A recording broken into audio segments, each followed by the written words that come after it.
made to you so special? Nothing. I'm just a kid from Brooklyn. After much anticipation, Marvel Studios' Captain America: The First Avenger is exploding into theaters. But until now, the star-spangled hero has never had a proper big screen outing in his home country. For that, he had to hop a plane to Turkey.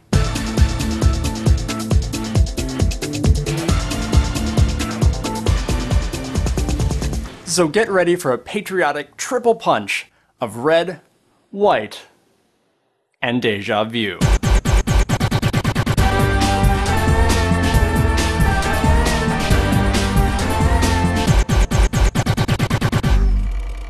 Despite 2 TV movies and a direct-to-video feature, Captain America's only prior appearance on the silver screen was in a 1944 Republic serial.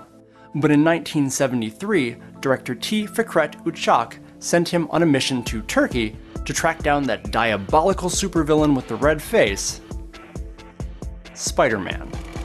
Superhero films were all the rage in Turkey in the 60s and 70s. Spy Smasher, Iron Claw, versions of Superman, Batman, and the Phantom, and even anti-heroes like Killing from the pages of lurid Italian photo novels. Uçak was certainly no stranger to comic book movies, having previously directed an adaptation of Turkish comic Tarkan, but he wanted to take the trend a step further by incorporating several masked characters, favorites from his childhood, into one film.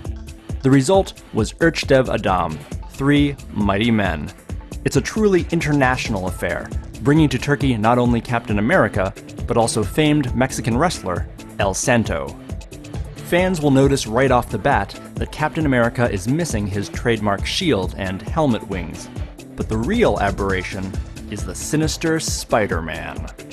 With Captain America and Santo on the case, Uçak wanted an especially powerful foe to oppose them. His solution was to turn another major superhero into a supervillain. Because Turkish audiences were only minimally familiar with Spider-Man, Uçak was able to take as many liberties as he wished. Hence, this Spider-Man is a sadistic, murderous crime lord with an international counterfeiting organization. And what's more, he has the superhuman but distinctly un-spider-like ability to spontaneously duplicate himself. Now, what's interesting about Turkish masked heroes is that much of the time their masks are optional. Secret identities weren't very common in these films, so the protagonists generally wore their headgear as a fashion accessory, used only as the mood struck them. As such, Captain America and Santo spend much of the film in civilian clothing. Indeed, their explanation for wearing masks at all is perhaps a bit dubious. Örümcek çocuk ruhlu bir delidir. Hep maske takar. Karşısında başka bir maskeli gördüm onu yok etmeye çalışır. Özel elbiseme gelince kurşun geçirmez. Another common thread with these films is that the heroes rarely had real superpowers, instead taking a cue from the Batman school of putting on a costume and beating up bad guys.